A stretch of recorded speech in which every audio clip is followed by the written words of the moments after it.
Reverse engineer your competitors' top content. In the previous video, I mentioned that you're going to have to mix in your original content. Now, the question that's probably on the top of your minds is, how do I know which content to produce? Well, there are two ways to do this, like I mentioned earlier in this training. You can try to figure out things on your own and engage in all sorts of experiments, or you can just simply allow your competitors to do your homework for you. I hope you can see which path is the easiest. It should be obvious. If you are sending the very best content on your niche, your original content must be at the same level or better. Otherwise, your followers are not going to take the bait. They're not going to trust your brand. They appreciate the fact that you're collecting all this information, and they're probably going to stick around and follow your social media accounts. However, you can't count on them to do much of anything else. There's really no incentive for them to join your mailing list. Why should they? Your content is not that great. They only need to compare the kind of original content you produce with the other top-notch third-party stuff you're sharing to see your weakness. Do you see the problem here? You have to produce top content if you want your brand to be credible. Thankfully, this is easier than you think. Simply reverse engineer your competitors. Look at their most successful stuff. How do you know? Look at the social media indicators of their content.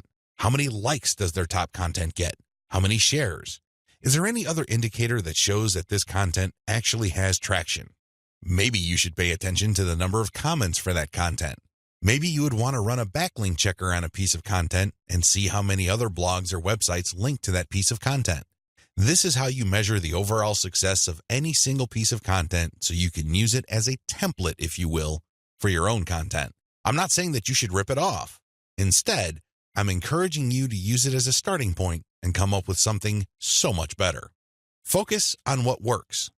When you look at your competitors' most social pieces of content, you are basing your own original content on themes and topics that actually work.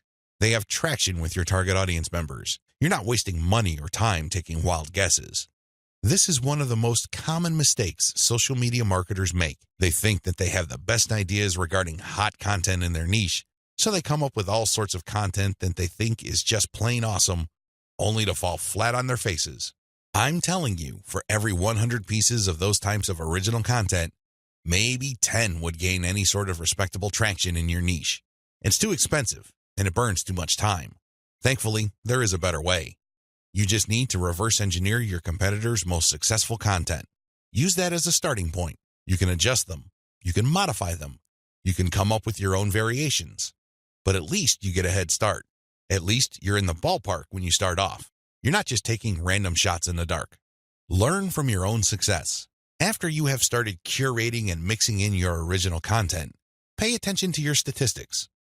They should tell you which of your content gets the most love. If you notice that a handful of your curated third-party content gets a lot of retweets, shares on Facebook, or any other indication of social media engagement, pay close attention to those pieces of content. At some level or another, they struck a nerve. They caught your audience members' attention in a very positive way. Find these successful curated pieces of content and create original versions of them. Similarly, if you have many different original pieces of content, only a handful of them will be really successful. Pay attention to those. Find them. Once you've identified them, create more of them. Focus on the same themes and present similar information the same way. The key here is to focus on what works and expand it and grow it. Ditch the stuff that failed. Build on your strengths. Create derivative, cross-platform variations of your most successful content. Now that you have a clear idea of how to create content that has proven traction, don't just keep reverse engineering it. While you need to continue doing that, you also have to do something else.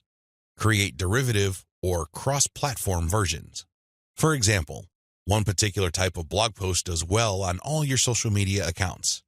Identify its themes, pay attention to its patterns, and come up with another blog post. See if that works. If you achieve the same level of success, you're onto something. This is not a fluke. This is not a one-time thing. You have struck on a theme that your audience members readily enjoy. The next step is to take things to a whole other level. Instead of just cranking out yet another blog post, create videos about that theme, make specialized diagrams, produce infographics. Take these materials and share them on social media platforms that specialize in those formats. For example, for blog post URLs, share them on Twitter and Facebook. For videos, share them on YouTube. For diagrams and infographics, share them on Pinterest. Drilling even deeper, Look at your hottest blog posts and strip out key questions and use these as leads or titles for tweets. Tweet the same content several times over the course of a week. Of course, don't drop it all in 1 hour, but space them out. Still, when you use the right questions, you become very visible on Twitter. Pair these with the right hashtags. The bottom line, the great thing about content curation is you save a lot of money, but you are also positioning yourself to build on your strengths. You focus on things that you're doing right and figuring them out so that you can predictably produce successful content. Now, this is not going to happen overnight. You have to keep experimenting until you find the right themes that consistently work with your audience.